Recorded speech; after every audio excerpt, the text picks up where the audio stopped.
he's edged it. The Indian players are celebrating. Ashish Nehra has got the break. That's edged.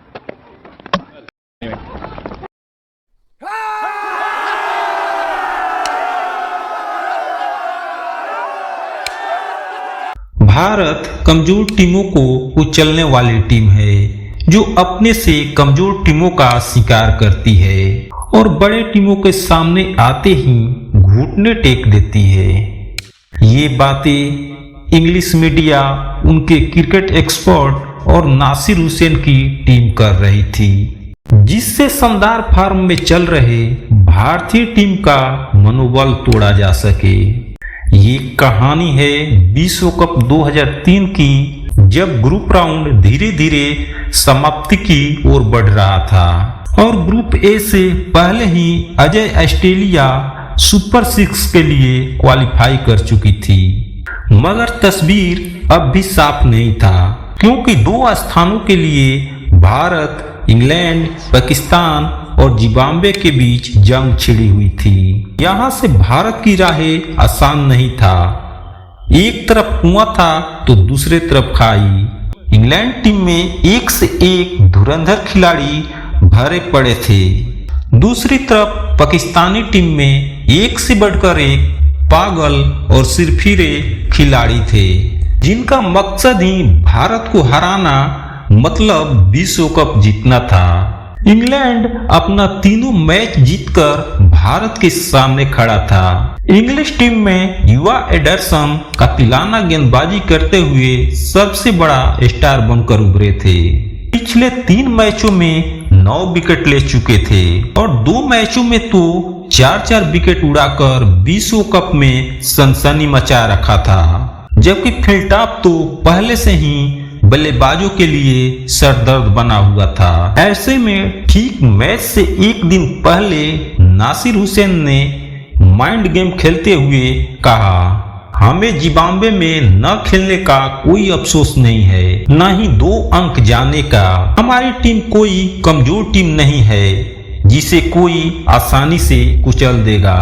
इशारा साफ था भारत के लिए, जो नासिर हुसैन कमजोर टीम का शिकार करने वाली टीम भारत को बता रहे थे। नासिर हुसैन की टीम इतने आत्मविश्वास में थी कि जिम्बाब्वे से न खेलकर वॉक ओवर दे दिया था। नासिर हुसैन 2002 में नेटवेस्ट ट्रॉफी की हार को भुला नहीं पाए थे और सौरव गांगुली को हराकर मजा चखाना चाहते थे। नासिर हुसैन और सौरव गांगुली टॉस के लिए मैदान पर कदम रखा। टॉस का सिक्का गांगुली के पक्ष में गिरा और दादा ने पहले बैटिंग चुन ली। डरबन की पिच तेज गेंदबाजों के लिए मशहूर थी। बादलों से घिरा आसमान, ऊपर से हल्की हवा, जिससे नई गेंद को भरपूर मदद मिलने की उम्मीद थी। ऐसी परिस्थितियों में ज्यादातर कप्तान पहले गेंदबाजी चुनते, लेकिन सौरव गांगुली ने सबको चौंकाते हुए बैटिंग का फैसला किया। यह फैसला जोखिम भरा था, लेकिन गांगुली जानते थे कि फ्लड लाइट में रात को खेलना आसान नहीं होगा। अगर भारत बोर्ड पर अच्छा स्कोर खड़ा कर देता है तो दूसरी पारी में उनके गेंदबाज मैच का रुख बदल सकते हैं। इससे पहले कि मैच की खूबसूरत यादों को ताजा करें और बताएं कि कैसे आशीष नेहरा ने उल्टी करने के बावजूद सिर्फ कुछ केला खाकर और सूजी हुई एड़ी के साथ बिना मोजा पहने सिर्फ जूता पहनकर कैसे अंग्रेजों का घमंड चूर किया था। उससे पहले आप एक लाइक कीजिए, वीडियो को हाइप दीजिए और अच्छा लगे तो कमेंट भी कीजिएगा ताकि YouTube इंप्रेशन बढ़ाए। अब चलिए डरबन के मैदान पर, जहां भारत के दोनों ओपनर सचिन और सहवाग अंग्रेज गेंदबाजों से घिरे हुए थे। युवा तेज गेंदबाज जेम्स एडरसन सचिन और सहवाग पर दबाव बनाने की कोशिश कर रहा था, लेकिन सहवाग ने अपने अंदाज में कवर ड्राइव खेलना शुरू किया और सचिन ने हर ढीली गेंद को सीमा रेखा के बाहर भेजना शुरू कर दिया, जिसे देखकर कुछ ही मिनटों में इंग्लैंड के गेंदबाज रक्षात्मक फील्ड लगाने पर मजबूर हो गए। स्टेडियम में बैठे भारतीय दर्शकों का शोर बढ़ता जा रहा था। सचिन पूरी लय में दिखाई दे रहे थे। हर शॉट के साथ उसका आत्मविश्वास बढ़ता जा रहा था। इसी दौरान उन्होंने एंडरसन की एक गेंद पर ऐसा सीधा ड्राइव खेला जिसे आज भी क्रिकेट इतिहास के सबसे खूबसूरत स्टेट ड्राइव्स में गिना जाता है। गेंदबाज सिर्फ देखते रह गए, गेंद बिजली की तरह बाउंड्री पार कर चुकी थी। भारत ने मैच पर शुरुआती पकड़ बना ली थी, लेकिन इंग्लैंड इतनी जल्दी हार मानने वाली टीम नहीं थी। फिल्टॉप ने 10वें ओवर की 5वीं गेंद की। सहवाग ने बड़ा शॉट खेलने की कोशिश की, लेकिन गेंद हवा में चली गई, जिसे अंग्रेजों ने कैच पकड़ने में कोई गलती नहीं की और इस प्रकार 23 रन बनाकर सहवाग जल्दी आउट हो गए। भारत को पहला झटका लगा। अब क्रीज पर आए कप्तान सौरव गांगुली ने शुरुआत में जोखिम लेना सही नहीं समझा। उन्होंने सचिन को खुलकर खेलने दिया और खुद एक छोर संभालने लगे। दूसरी तरफ सचिन लगातार रन बना रहे थे। कुछ ही देर में सचिन 50 गेंदों में अपना अर्धशतक पूरा कर लिया। पूरा स्टेडियम सचिन के नारों से गूंज उठा। ऐसा लग रहा था कि आज फिर सचिन बड़ी पारी खेलने वाले हैं। लेकिन क्रिकेट की सबसे बड़ी खूबसूरती यही है कि एक अच्छी गेंद पूरा मैच बदल सकती है। सचिन तेंदुलकर शानदार लय में थे, अर्धशतक पूरा हो चुका था और ऐसा लग रहा था कि आज एक और बड़ी पारी देखने को मिलेगी। लेकिन 16वें ओवर में इंग्लैंड को वह विकेट मिल गया जिसका उसे इंतजार था।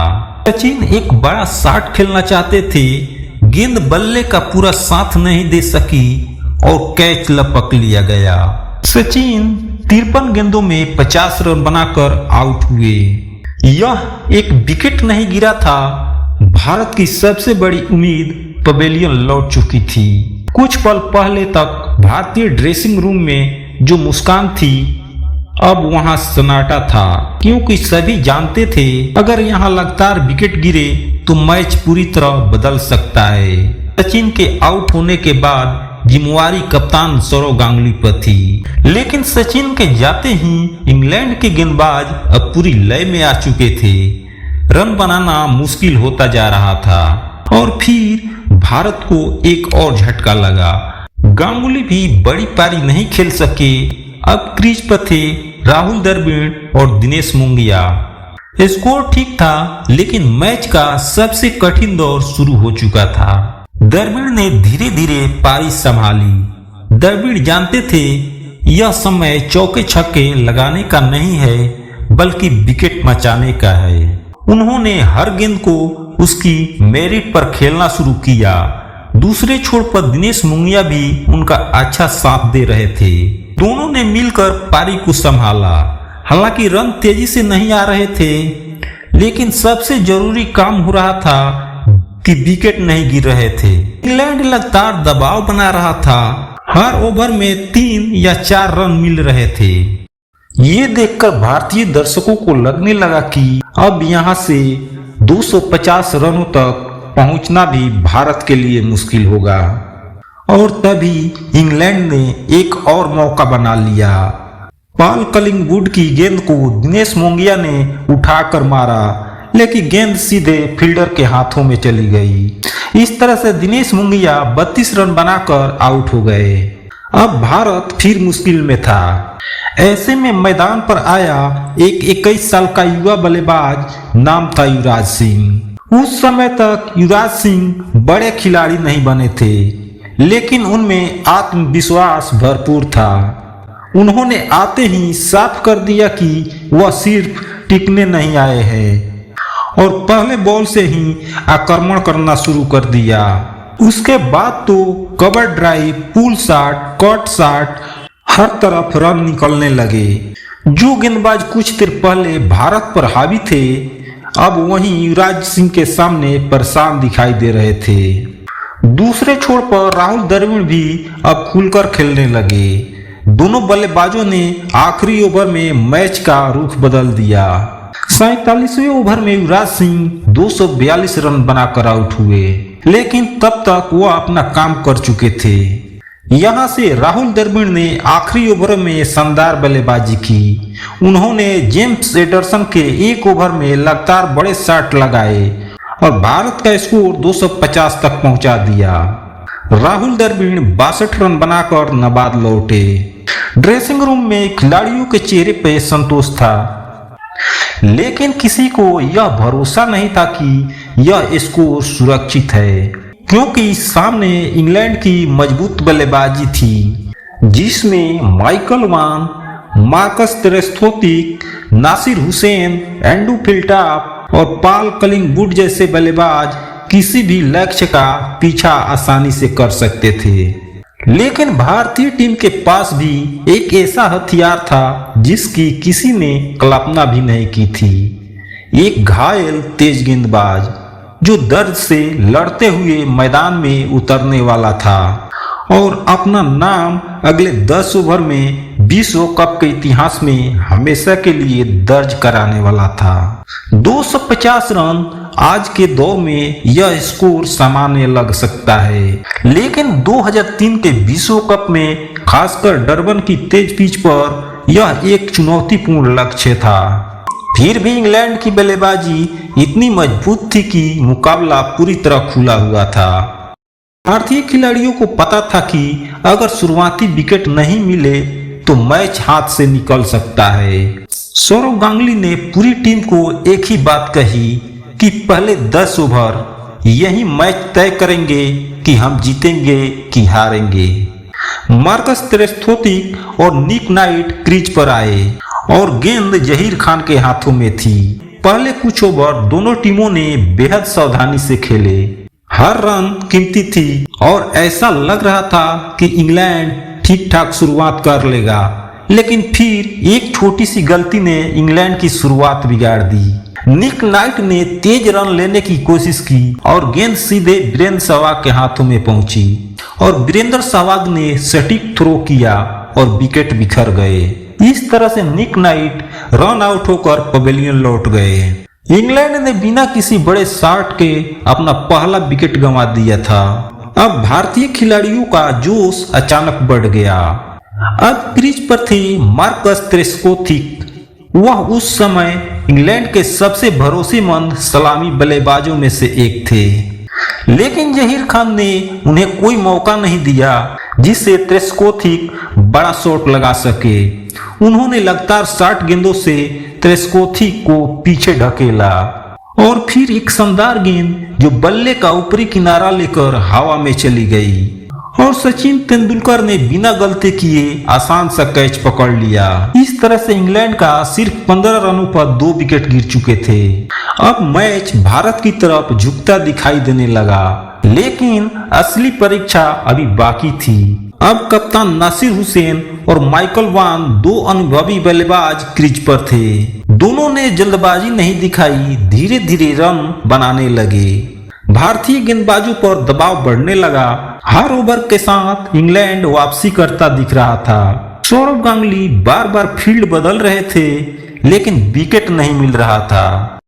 तभी अचानक उन्होंने एक फैसला लिया, एक ऐसा फैसला जिसने पूरा मैच बदल दिया। उन्होंने गेंद थमाई चोटिल आशीष नेहरा को, जिनकी सुबह तक एड़ी सूजी हुई थी, जो ठीक से चल भी नहीं पा रहे थे। वहीं अब पूरी रफ्तार से रनअप लेने के लिए तैयार थे। हर कदम पर दर्द था, लेकिन चेहरे पर उसका कोई असर नहीं। नेहरा ने पहली कुछ गेंदों में ही बता दिया कि आज उनकी लय कुछ अलग है, क्योंकि गेंद हवा में स्विंग हो रही थी, पिच से उछाल भी मिल रही थी और गति भी शानदार थी। और इंग्लैंड के बल्लेबाज नेहरा के गेंदों पर सिर्फ बचाव कर रहे थे।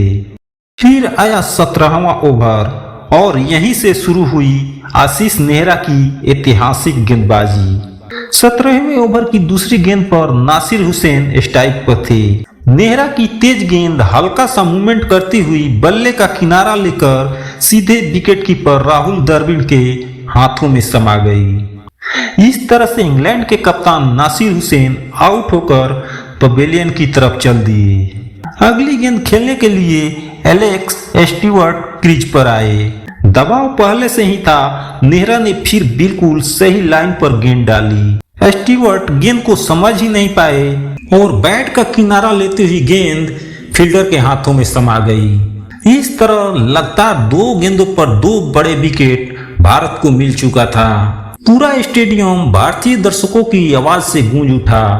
अब इंग्लैंड पूरी तरह दबाव में था, लेकिन नेहरा अभी रुके नहीं। उनका सबसे बड़ा शिकार अभी बाकी था। अब पूरा मैच भारत की पकड़ में आता दिखाई दे रहा था, लेकिन दूसरी तरफ अभी भी एक बल्लेबाज मौजूद था जिसका नाम था माइकल वान।